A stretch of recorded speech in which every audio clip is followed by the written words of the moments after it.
रहे हैं अवाम के उठाए गए सवालात, हालत हाजरा पर तबसरों, तज्जियों, खबरों पर मुहित प्रोग्राम न्यूज लाइन रिदा सैफी के साथ।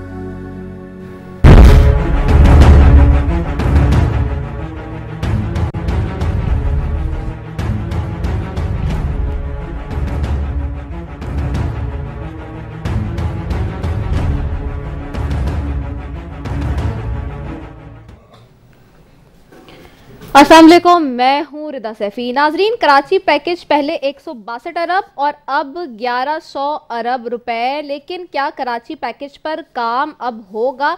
सवाल ये है, इसलिए क्योंकि कराची पैकेज पर तमाम स्टेक होल्डर्स आमने सामने आ गए हैं। आज खालिद मकबूल सिद्दीकी, जो कि इस वक्त MKM पाकिस्तान के कन्वीनियर हैं, उसके सरबराह हैं, कहते हैं कि इस हवाले से जो कराची पैकेज है उस पर एतराज़ात हैं और होना तो ये चाहिए था कि इन पैसों को बल्दियाती निज़ाम के तहत जो है वो डिस्ट्रीब्यूट करना चाहिए था वफाक को। दूसरी तरफ सिंध हुकूमत और वफाकी हुकूमत आमने सामने एक दूसरे के एक मरतबा फिर तीर बरसाती हुई नज़र आती है तो तेज़ लहजे में, मगर जब एक पेज पर आ ही गए सारे स्टेक होल्डर्स तो फिर सियासत क्यों चमकानी? आया ये वतीरा रहा है माजी की तरह सारी सियासी जमातों का कि उन्होंने अपनी सियासत चमकानी है, या फिर कोई और पसे पर्दा माजरा है? दूसरी तरफ हमने ये देखा कि PTI के दौरे हुकूमत में अब पंजाब का 5वां IG तब्दील हो गया है। PTI के दौर में ही हमने देखा कि कुछ ना कुछ नाराज़गियों के ऊपर जो है वो जो IGs हैं वो तब्दील होते रहे और इस वक्त हमने देखा कि CCPO लाहौर से इख्तिलाफात पर जो IG पंजाब शुहेब दस्तगीर को ओहदे से हटाया दिया गया। उन्होंने अब वजह भी बताई है, उसके बारे में तो मैं थोड़ी देर में बात करूंगी, लेकिन ये जो सिचुएशन है सारी IGs की तब्दील होने की, IG की तकर्री की हवाले से, सिंध में हम देखते हैं अगर IG को तब्दील करना हो या IG की को आगे पीछे हटाना हो तो वहाँ पे बहुत ज़्यादा गंभीर मामला हो जाता है। लेकिन चूँकि पंजाब में अब ये 5वां IG तब्दील हुआ है 2 साल के अंदर अंदर, तो लोग सवाल करते हैं कि क्यों इतनी ज़्यादा जो है वो ट्रांसफ़र पोस्टिंग के मामला जो है वो इस वक्त नज़र आ रहे हैं। बहरहाल ये सारी सिचुएशन है जो कि इस वक्त बड़ी ही तशवीशनाक है। दूसरी तरफ हमने देखा है कि चारों सूबों के हुकूमती नुमाइंदों ने कोरोना बढ़ने की सूरत में तालीमी इदारे खोलने पर नज़रसानी का इंदिया दिया है और अब ये बात तय हो गई है कि 15 सितंबर से हायर एजुकेशन इदारे, कॉलेजेस, जामियात, सारे लोग जो हैं वो अब स्कूल, कॉलेजेस और यूनिवर्सिटीज़ तालीमी इदारे यानी कि जिसमें तीनों कैटेगरीज आते हैं खोलने की बात कर रहे हैं। बहरहाल इस सारे इशूज़ पे बात करूंगी। सबसे पहले स्टूडियो में मौजूद हैं शाहिदा रहमानी साहब हैं, MNA है पाकिस्तान पीपल्स पार्टी के। आपको खुशामदीद कहती हूँ, बहुत शुक्रिया शाहिदा रहमानी साहब फॉर ज्वाइनिंग अस। साथ ही बैठे अदील अहमद साहब हैं, MP पाकिस्तान तहरीक इंसाफ के। आपको खुशामदीद कहती हूँ Adeel, for thank you so very much for joining अस। साथ ही में टेलीफोन लाइन पर ज्वाइन करेंगे निसार चीमा साहब हैं, MNA है मुस्लिम लीग नून के। आपको खुशामदीद निसार चीमा साहब फॉर ज्वाइनिंग अस। जी थैंक यू। मैं इन तीनों चीज़ों पर आऊँगी, लेकिन उससे पहले एक वक्फे की तरफ जा रही हूँ, वापस आते हैं।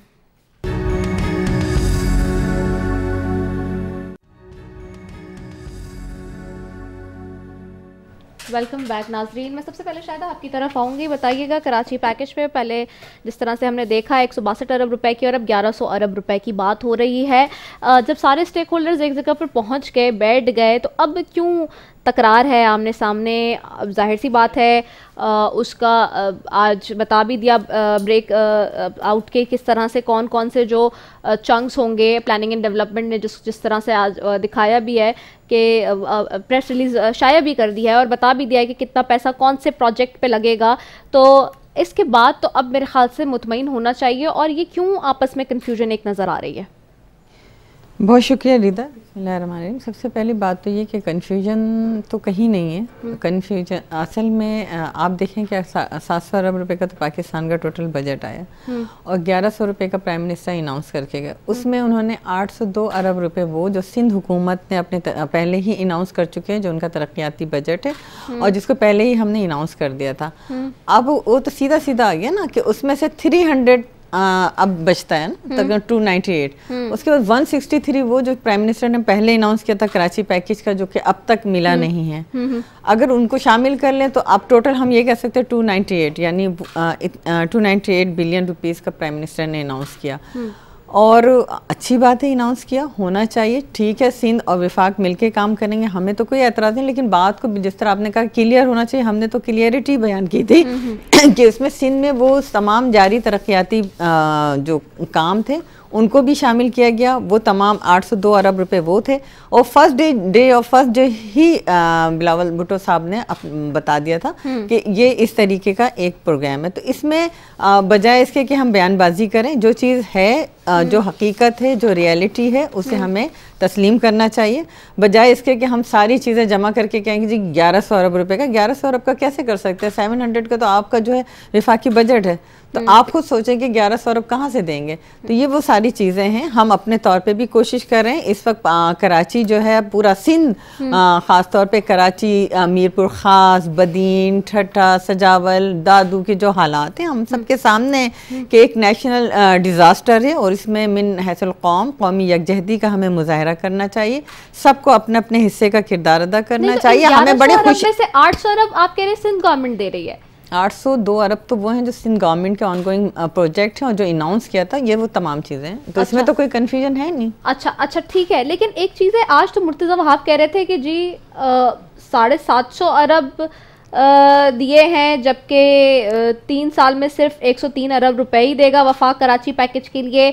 और एक तरफ लेकिन आप लोग कह रहे हैं 802 अरब जो है रुपए हैं, और वो बिलावल साहब भी 802 अरब की बात करें, लेकिन मुर्तज़ा आप 750 कह रहे थे। मतलब ये एक कंफ्यूजन क्यों आ रही है? इसमें कोई फिगर दे रहा है, कोई कुछ फिगर दे रहा है। देखें, जो चेयरमैन साहब ने कहा, मैं बिल्कुल उसी को कोट करूंगी। और दूसरी बात ये कि वो तमाम उसमें जो ऑनगोइंग प्रोजेक्ट थे जो इस साल शुरू किए हैं, जिसका सिंध गवर्नमेंट ने वादा किया, ये सब मिला के 802 अरब रुपए के बजट है। ठीक है, उसमें अच्छा, जब प्राइम मिनिस्टर ने अनाउंस किया, उस वक्त भी उन्होंने कहा कि सिंध हुकूमत के बजट और हमारा ये मिलाकर 1100 अरब का मैं अनाउंस करता हूँ। अच्छा। तो उसमें कोई कंफ्यूजन नहीं रही। ठीक है। अच्छा, अब मैं आपकी तरफ आऊंगी अदील। आज खालिद मकबूल सिद्दीकी साहब कह रहे थे कि जी ये जो 1100 अरब की बात की है, वो सिंध हुकूमत के बजाय बल्दियाती निज़ाम को देना चाहिए था, प्राइम मिनिस्टर को। तो आप तो खुद उनका हिस्सा हैं, पाकिस्तान तहरीक इंसाफ और MKM पाकिस्तान आपस में अलाए हैं, तो फिर इस तरह की बात क्यों हो रही है?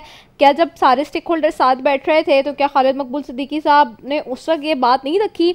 ये गिले उस वक्त नहीं थे MKM पाकिस्तान को, जो आज वो एतराज़ात उठा रहे हैं, स्टेक होल्डर आमने सामने आ रहे हैं? और ये बात कितनी हद तक दुरुस्त है जो बात हो रही है कि 1100 अरब में सिर्फ 300 अरब ही तो 350 अरब तो जो वफाक दे रहा है, बाकी तो सारी सिंध गवर्नमेंट अपना पैसा लगा रही है।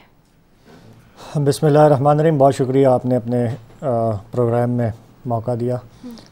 देखें, सबसे ज़रूरी बात यह है कि जो पैकेज अनाउंस हुआ है कराची के लिए, हम दुआ करते हैं और नेक ख्वाहिशात हैं सिंध हुकूमत के साथ कि ये पूरा का पूरा मटेरियलाइज़ हो और ऑन ग्राउंड जो है इसको complete with in the targets किया जाए, जो भी इसके प्रोजेक्ट्स हैं।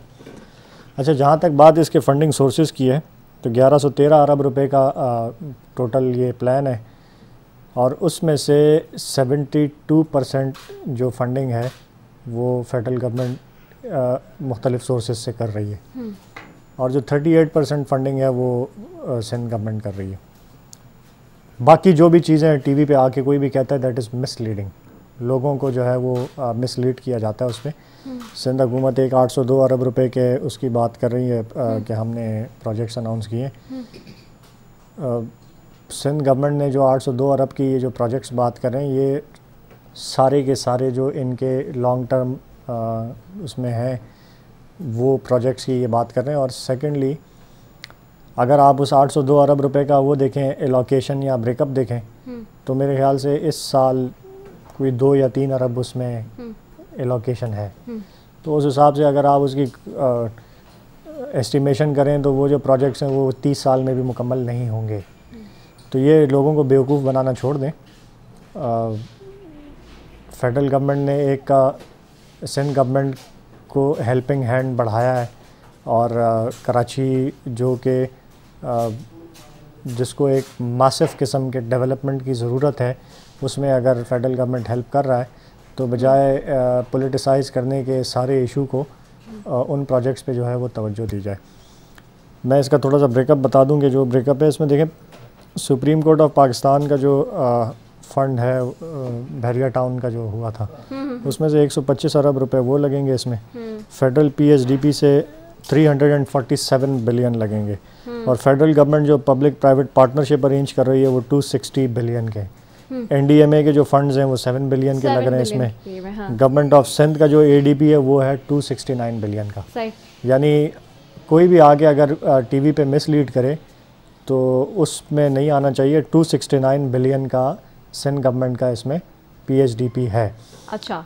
और जो पब्लिक प्राइवेट पार्टनरशिप जो गवर्नमेंट ऑफ सिंध अरेंज करेगी वो 106 बिलियन है। तो ये इसका ब्रेकअप है। और असल जो बात है वो ये नहीं है कि कौन क्या खर्च कर रहा है। असल बात यह है कि 12 साल से मुसलसल एक हुकूमत बैठी हुई है सिंध में जो मुसलसल खर्च भी कर रही है। इस साल का 1241 अरब का बजट था सिंध का। इसी तरीके से अगर आप पिछले 12 सालों का लगा के देखें डेवलपमेंट बजट, मैं बाकी बजट हटा देता हूँ, सिर्फ जो सिंध का डेवलपमेंट बजट देखें मेरे ख्याल से कोई 3000 अरब रुपया खर्च किया है सिंध हुकूमत ने। और वो 3000 अरब रुपया अगर ख़र्च हुआ है तो वो कहीं नज़र आ रहा है कराची में या बाकी हमारे सिंध के शहरों में, जो कि नज़र नहीं आता। तो अगर इन 12 सालों में ये नहीं कर सके और फेडरल गवर्नमेंट अभी उस को कमिटमेंट के साथ कराची पे फोकस करके सिंध गवर्नमेंट के साथ मिल के, ऑब्वियसली एग्जेक्टिव अथॉरिटीज़ प्रोविंशियल अटानमी है, 18वीं तरमीम है और हम ये भी नहीं चाहते कि प्रोविंसेस की कामों में मुदाखलत की जाए। This is basically a helping hand. अच्छा, जो खालिद मकबूल सिद्दीकी साहब कह रहे हैं कि वज़ीर आज़म को ये कराची पे 1100 अरब लगाने थे तो वो बल्दियाती हुकूमत के ज़रिए लगाते हैं, सिंध गवर्नमेंट के ज़रिए क्यों लगा? देखिए मेरे ख्याल से बजाय खालिद मकबूल सिद्दीकी साहब ये बात करें मीडिया पे आके, अमीन उल हक साहब उस कमेटी के अंदर हैं। हाँ। उनको वो ये सजेशन वहाँ पे देनी चाहिए थी उस कमेटी में। हाँ। अगर इनको एतराज़ है हाँ। और इनकी ये पार्टी पॉलिसी है या पार्टी इनकी समझती है कि एतराज़ है किसी चीज़ पे, तो अमीन उल हक साहब जिस कमेटी में बैठे हुए हैं उस कमेटी में ये इशू रेस करें। दूसरा मैं एग्री नहीं करता इस बात से, उसकी वजह यह है कि बल्दियाती इदारे जो हैं उनकी इतनी कॉम्पिटेंस है कि वो 1100 अरब रुपये ख़र्च कर सकें? क्या उनके अंदर ये सलाहियत है? क्या बल्दियाती इदारों का KMC वो जो नाले साफ़ नहीं कर सकता अपने, वो ख़र्च करेगा 1100 अरब रुपए? अगर ये बल्दियाती इदारे कर सक रहे होते और इनकी डोमेन में जो नाला सफाई है वो ये कर लेते तो ये कराची ना डूबता। तो इनकॉम्पिटेंट किस्म के बल्दियाती निज़ाम, डिसफंक्शनल बल्दियाती निज़ाम को डायरेक्टली इतनी बड़े प्रोजेक्ट्स दे के नहीं है, उनकी कॉम्पिटेंस नहीं है ये करने की। ठीक है, तो इसको Sindh government, federal government plus जो बाकी इदारे हैं वो इसको मिल के execute proper within the time frame जो है वो इसको करें तो ही फ़ायदा होगा। बल्दियाती इदारों को बल्दियाती इदारे, हाँ आप उसको एक नया बल्दियाती एक्ट लेकर आएँ। जो बल्दियाती इदारों में ओवर स्टाफिंग है, सियासी भर्तियाँ हैं जो कि कांडे लंगड़े लूले बैठे में उसमें जो नहीं करते काम, उनका कुछ किया जाए, कुछ कॉम्पिटेंट लोग लाए जाएँ, रिफॉर्म किया जाए। उसके बाद हाँ बिल्कुल देने चाहिए बल्दियाती इदारों को फंड्स ताकि वो लोकल लेवल पे काम करें। लेकिन मेरे ख्याल से जब तक वो रिफॉर्म ना हो, जब तक एक बाख्तियार बल्दियाती निज़ाम ना आए, इनको पैसा देना बेकार है। ठीक है, मैं डॉक्टर निसार चीमा साहब आपकी तरफ भी आऊँगी। डॉक्टर निसार चीमा साहब, वफाक में आपकी हुकूमत भी रही माजी में, अब ये जो 1100 अरब रुपए की बात हो रही है, कराची पर काम इस तरह से नहीं हुआ, माजी में नज़र नहीं आया। दो कि सिंध हुकूमत मौजूद है लेकिन फिर भी बहुत सारी चीज़ें यहाँ पे अभी भी मिसिंग हैं और लोकल गवर्नमेंट भी रही, लेकिन कराची को किसी ने ओन नहीं किया। बार बार ये बात होती रही, माजी में आप लोग भी रहे, इवेंचुअली कराची से आपके भी फाइनेंस मिनिस्टर रहे मिफ्ता इस्माइल साहब, लेकिन उस तरह से वो तवज्जो नज़र नहीं आई जो कि होनी थी कराची के हवाले से। देखिए मेरी गुजारिश ये है कि आप इस बात को नज़रअंदाज नहीं कर सकते कि जब मुस्लिम लीग नून की हुकूमत थी तो बड़े बड़े प्रोजेक्ट जो उन्होंने कराची के लिए दिए, जिनका ऐलान किया, जिन पर काम शुरू किया, जिनके लिए फंडिंग भी की, जिनमें आपको पता है कि ग्रीन लाइन और ये सर्कुलर लाइन की बहाली, फिर यह है कि आप इस वक्त तो के रखी की जो सूरत हाल है जो इंतहाई मखदूद और शर्मनाक सूरत हाल है। आपको याद है कि उस वक्त मुस्लिम लीग नून की हुकूमत ने 11,000 मेगावाट नेशनल ग्रिड में ऐड किए और जिसकी वजह से लोड शेडिंग का खात्मा। और कराची में आपको याद ही है कि मुस्लिम लीग नून के दौर में लोड शेडिंग जो है ना होने के बराबर रह गई थी, जो कि आज इस वक्त जो है इंतहाई गंभीर सूरत हाल से गुजार है पूरा कराची। देखिए बात ये है कि ये जो 1100 अरब की बात ये कर रहे हैं, ये 11,000 अरब 11,000 अरब कहें, 11 लाख अरब कहें, क्योंकि इन्होंने कौन सा देना है, इनके तो वादों पे एतबार नहीं है। अच्छा, आवाम तो इनसे कह सकते हैं रिदा कि देखें हम खुशी से मर न जाते अगर एतबार होता, कोई इनकी बात नहीं है, कोई एतबार नहीं है। जिन लोगों ने इनके एतबार करके इनके झूठे वादों से वो सच्चा समझ के इनको वोट दिए, वो भी बता रही हैं, वो भी कहते हैं कि गलत किया कि तेरे वादों पे एतबार किया। अब तो हालत ये है, देखें कराची के जो मसाइल हैं उनके हवाले से 3 स्टेक होल्डर है अपनी जिम्मेदारी अदा करने के हवाले से। अच्छा आई है, पीपल्स पार्टी है और MQM है। देखिए बात ये है कि इन 3 जो है ये तीनों जिम्मेदार है, तीनों अकाउंटेबल है, लेकिन इन 3 में से 2 का अलायंस है फैडरल गवर्नमेंट में, आपको पता है PTI और MQM का अलायंस है। तो 2/3 जिम्मेदारी जो है अलायंस के कंधों पे आज होती है। और दूसरी बात रिदा ये ज़हन में रखे कि जो सीवेज सिस्टम है, ड्रेनेज सिस्टम है, गलियां नालियां साफ करने का है, जो एनक्रोचमेंट खत्म करने का है, वो काम होता है लोकल गवर्नमेंट का, लोकल बॉडीज का। और उस पर ये दहाइयों से, कई दहाइयों से MQM जो है वो मुसलत रही है, उनके पास ये रहा है, उन्होंने क्यों अपनी जिम्मेदारी अदा नहीं की, उसके ऊपर अपनी जिम्मेदारी के हवाले से उन्होंने मुजरमाना गफलत का मुजाहरा किया है। मैं तो ये समझता हूँ कि कराची को नेमतुल्लाह खान एडवोकेट के बाद कोई जो है वो काबिल बयानदार, कोई इस तरह का जो है वो अहम लीडर मुयसर ही नहीं आया।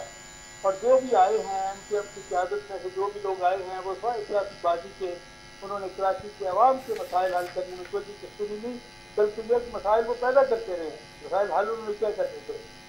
और कराची को तो ये बदकिस्मती से ये बदताखोरी, दहशतगर्दी, बोरी बंद लाशें, और ये इसके अलावा इन्होंने क्या दिया है बदकिस्मती से। तो बात यह है कि ये देखें हकीकत ये है कि ये सबको अपनी जिम्मेदारी अदा करनी चाहिए, ये बेल जो नहीं होनी चाहिए। कराची के अवाम जो है, बल्कि पूरे सिंध के अवाम इंतहाई जो है वो सख्त किस्म के संगीन मसाइल से जो जार हैं, उन मसाइल को हल करने के लिए सबको अपनी जिम्मेदारी का एहसास करना चाहिए और मिल बैठ के। देखिए फेडरल गवर्नमेंट जो है वो तो एक कायदाना रोल उनका होता है, बड़े भाई का रोल होता है, लेकिन वो तो ये है कि सिंध गवर्नमेंट के साथ इस तरह उन्होंने रवैया रखा हुआ है जिस तरह कोई बिल्कुल फकीलों वाला और होस्टाइल एटीट्यूड है उनका सिंध गवर्नमेंट के साथ, लेकिन उनका वो मैंडेट तस्लीम करने नहीं। लेकिन अब आपको नहीं लगता अब तो सारे स्टेक होल्डर्स एक पेज पे आके बैठ गए हैं और उसमें इदारों के लोग भी शामिल हैं, तो अब चीज़ें बेहतर होंगी? ये इदारों की वजह से मुमकिन है कि वो थोड़ा बहुत कुछ क्रेडिबिलिटी कायम हो जाए, वरना ये फेडरल गवर्नमेंट के तो देखिए इनके बाद में किसको एतबार है। ये मुझे ये बताइए कि 1 करोड़ जो नौकरियाँ देनी थी जो 2 साल में 40 लाख बंदियों में कितनी दे चुके हैं, 50 लाख घर जो देने थे जिनमें से 20 लाख देने चाहिए थे 2 साल में, उनमें कितने बने हैं। तो कोई वादा जो है इनका, ये तो न्यूटन के बादशाह है, ये तो इनका कोई वादा जो है वो इफादी हुआ, कोई वादा इन्होंने पूरा नहीं किया, इनकी कोई क्रेडिबिलिटी नहीं है, कोई साथ नहीं है, कोई एतबार नहीं है। अवाम तो इनके लिए जो इन्होंने अवाम के ऊपर मजालिम किए महंगाई की शक्ल में, अवाम तो ये इनसे निजात के लिए दुआएं कर रही हैं जो उठा उठा कर। अच्छा ठीक है, मैं शायद आपकी तरफ आऊँगी। शायद अब तो जो जिस तरह से ब्रेकअप इन्होंने भी बताया कि ये सारी चीज़ें इस तरह से होंगी, तो आपको नहीं लगता कि जो है वो इस पे अब जाके सियासत करने के बजाय जो है वो काम करने की अशद ज़रूरत है? और अगर वाकई सिंध गवर्नमेंट और सारे लोग स्टेक होल्डर्स बैठ गए हैं साथ में, तो अब डिलीवर करना चाहिए, क्योंकि 12 साल से आपकी हुकूमत है, अल्टीमेटली सवाल तो उठता ही है ना आप पे।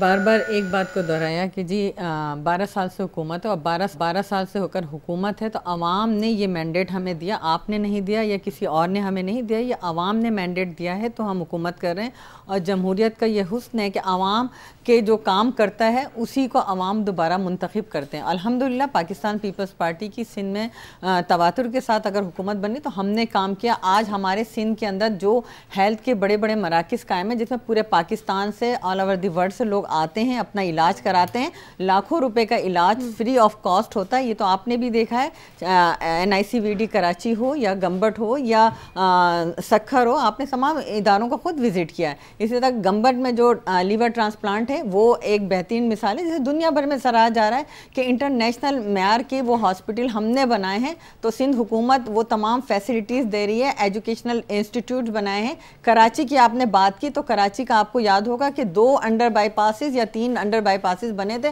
तो पूरे कराची में बड़ी बड़ी शाहराहों पे बहुत बड़े बड़े बैनर्स और होर्डिंग बोर्ड्स लगा दिए गए थे। अब जब सिंध गवर्नमेंट ने यहाँ अंडर बाईपासेस, ओवरहेड ब्रिजेस, सड़कों के जाल बिछा दिए, फिर भी आप कहते हैं जी सिंध हुकूमत ने कुछ नहीं किया। अल्हम्दुलिल्लाह हम काम पे यकीन रखते हैं, हम काम कर रहे हैं, खिदमत को अपना शार बनाया और हम काम करते रहेंगे। हम झूठे वादे नहीं करते, ना हम 50 लाख 1 करोड़ नौकरियां, ना 50 लाख घर, ये सब कुछ नहीं लाए। हमने जो कहा, हमने कहा BISP प्रोग्राम, आज इन्होंने उसका सिर्फ नाम बदल दिया है, वही BISP प्रोग्राम जिसे इंटरनेशनल सतह पे सराहा गया। जब बजट बुक आई तो उस पर बेनजीर इनकम सपोर्ट लिखा, और आपको नाम लेने में इतनी तकलीफ है कि आपने उसका नाम बदल के एहसास कर दिया। आप कौन सा एक काम लाए? आपने एक BRT कराची इस्लाम जो पेशावर में बनाई, वो आपकी कारकर्दगी का मुंह बोलता सबूत है। कराची में ग्रीन लाइन बस प्रोजेक्ट जो कि PMLN की गवर्नमेंट ने शुरू किया था, आपको देख रहे हैं कि सरजानी से लेके आपका MA जीना रोड तक पूरा खुदाई, और जो बारिश के अंदर जो वहाँ का मंजर होता है, आप तो रोज सफर करती हैं, आपको अंदाजा है कराची के आवाम सफर कर रहे हैं।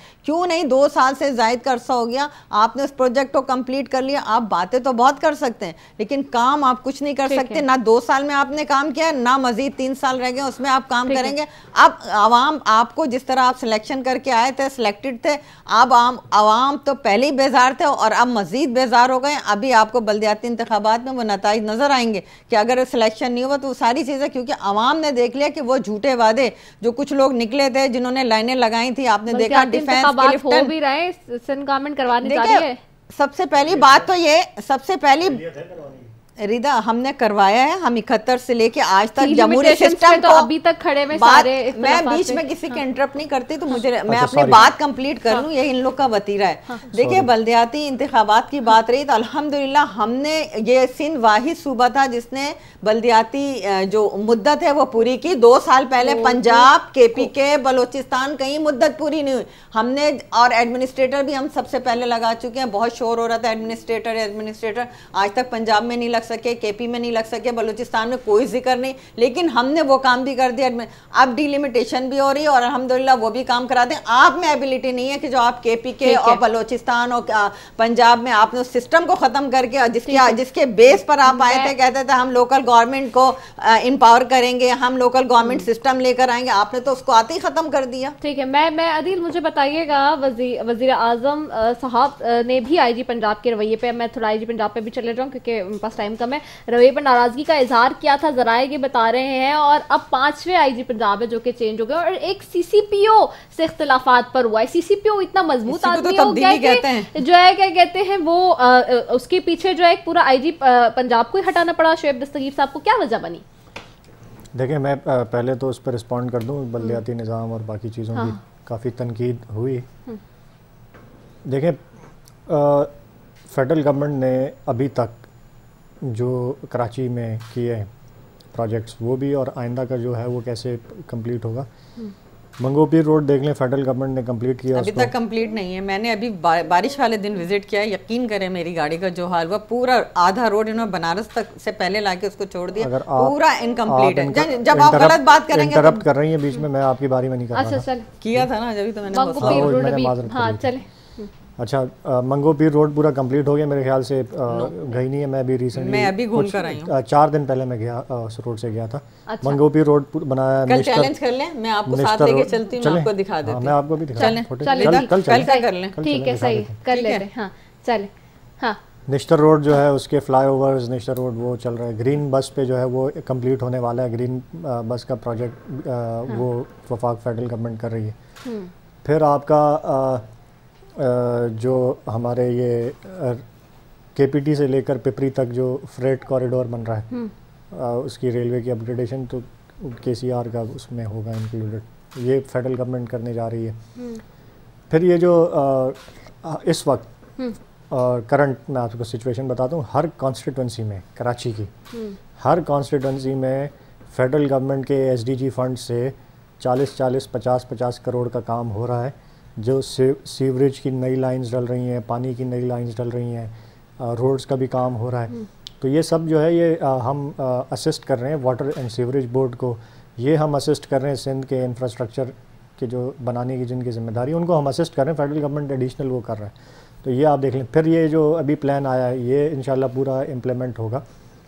बात यह है कि तनकीद BRT पे खुद से K4 मंसूबा बना नहीं। फेडरल गवर्नमेंट ने जो अपने पैसे देने थे 12.5 अरब वो दे चुकी, K4 कंप्लीट किया नहीं, खुद तो कॉम्पिटेंस का ये आलम है। BRD तो कंप्लीट भी हो गया, चल भी गया, state of the art facility Peshawar के लोगों को मिल भी रही है। तनकीद बल्दियात पे की गई। इस वक्त KPK का जो हमारा पिछला उसका टेन्योर पूरा भी हुआ था, वो गलत इन्फॉर्मेशन दे रही है कि कंप्लीट नहीं हुआ।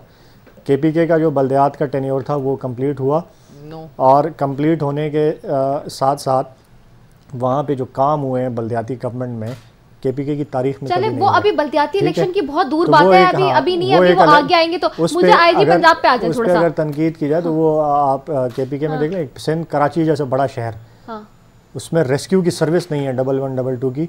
KPK में अभी 1 साल नहीं हुआ, अजला जम हुए हैं। कौन से अजला? कबायली अजला जो जंग से 15 साल से तबाह हुए हुए अजला थे। हर कबायली अजला जो जम हुआ है, हर ज़िले में रेस्क्यू 1122 सर्विस जो है वो हुई, जो कि अभी हालिया बारिशों में सब ने देखा भी कि उनका जो इमरजेंसी रिस्पांस वहाँ पे सिस्टम था कितना ज़बरदस्त था वो। तो कराची जैसे शहर को रेस्क्यू सर्विस नहीं दे सके, तनकीद करने चले हैं। अच्छा, अब IG पंजाब का बता दीजिए, क्योंकि 5 हो गया सिंध के मामले पे आपको बड़ा एतराज होता था यहाँ पे जब बात होता था। IG पंजाब की तब्दीली हुई है, जितने भी आप कह रहे हैं 4 या 5 जो भी चेंज हुए हैं, किसी पे ये इल्ज़ाम नहीं था कि डॉक्टर रिजवान की कोई रिपोर्ट बनी है और प्रोविंशियल मिनिस्टर्स जो हैं वो ड्रग्स में, वो मुख्तलिफ जराइम में और किलर्स को सपोर्ट करने में कोई JIT की बुनियाद पे उसको नहीं ट्रांसफ़र किया गया। तो फिर क्यों कोई नहीं किया कि चनेसर गोट में जो है वो जराइम की सरपरस्ती प्रोविंशियल मिनिस्टर्स कर रहे हो, वो रिपोर्ट शाया की जाए और उस पर IG को तब्दील किया जाए। ऐसा नहीं किया गया, या किसी अफसर को सूबा बदर किया जाए। इंतज़ामी मामलात में अगर IG तब्दील होता है या चीफ सेक्रेटरी तब्दील होता है या कोई और अफसर जो है इंतज़ामी बुनियाद पे वो होता है, तो मेरे ख्याल से this is part of administration structure. नहीं तो CCPO इतना ताकतवर हो गया एक के, जिसकी वजह से जो है किसने कहा कि CCPO के साथ थे? एक टीवी की वो खुद कह रहे हैं, उमर शेख साहब खुद कह रहे हैं कि मैं IG से गैर मशरूत माफी मांगने पर तैयार हूँ। अच्छा चले, मैं निसार चीमा साहब की तरफ चल रही हूँ क्योंकि मेरे पास टाइम नहीं है, अब आखिरी मिनट है। निसार चीमा साहब, 5वां IG तब्दील हो गया पंजाब में। ये बात होती थी कॉन्फ्लिक्ट ऑफ इंटरेस्ट की और सारी चीजें, जी कह रहे हैं कि जी वजीर आजम भी नाराज थे, जरा ये भी बता रहे हैं, आखिरकार क्या वजह लग रही है? मुझे ये फरमाएं कि जहाँ होंगे, होंगे वहाँ आप इसी तरह की बात इंतजामी देखेंगे, वहाँ कोई इंतजाम के मुजाहरे आप नहीं देख सकते। जैसे बात जो है, बुज़दार साहब तो बेचारे बड़े मासूम आदमी हैं, उनका नाम क्यों ले रहे हैं वज़ीर आज़म कहते हैं? नहीं, मेरी गुजारिश सुन लें। हाँ, ये तो एक इंतहा होगी है कि CCPO जो है वो अपना जो कमांडर है, जो IG है पूरे सूबे का, उसका मजाक उड़ा रहा है सरकारी मीटिंग में, उसको बुरा भला कह रहा है, उसका मजाक उड़ा रहा है, उसको चैलेंज कर रहा है। मुझे ये फरमाएं कि PTI को लाने वाले जो हैं उनको सोचना चाहिए कि क्या डिसिप्लिन फोर्सेज में नज़्म ज़ब्त इस तरह बरकरार रह सकता है? कोई ब्रिगेडियर को मेजर जनरल को लेफ्टिनेंट जनरल उसके आर्मी चीफ के खिलाफ को बदजुबानी करे, क्या उसको रहना चाहिए या रह सकता है? वो ना उसको रहना चाहिए ना वो रहेगा, क्योंकि डिसिप्लिन फोर्सेज जो है उनका नज़्म ज़ब्त इस तरह तबाह हो जाता है अगर जो ये रुक के इसका इस तरह मजाक उड़ाएं और ओपनली और हम जो है उसको चैलेंज करें। ये देखेंगे तो बदइल्जामी की था आज तक हमारे देश की तारीख में कभी नहीं हुआ। अच्छा, कह रहा हूँ कि मौजूदा वज़ीर आज़म और मौजूदा वज़ीर आला पंजाब की मौजूदगी में इसी तरह की बात। आप इसका अल्टीमेटली जिम्मेदार CM साहब को समझते हैं, CM पंजाब को? PM और वज़ीर आज़म दोनों जो है जिम्मेदार। अच्छा, वज़ीर आज़म को भी कहते हैं, चलें ठीक है। साहब के होते हुए कम से कम एक सियासी पार्टी के वर्कर्स के ऊपर गोलियां नहीं बरसाई जाती, ठीक है, उसके ऊपर गोलियां नहीं बरसाई जाती। बहुत शुक्रिया आपका शाहिद रहमानी साहब, आपका आदिल साहब आपका और निसार चीमा साहब आपका। इसी के साथ जी अपनी मेज़बान निदा सैफी को दीजिए इजाज़त। पाकिस्तान जिंदाबाद।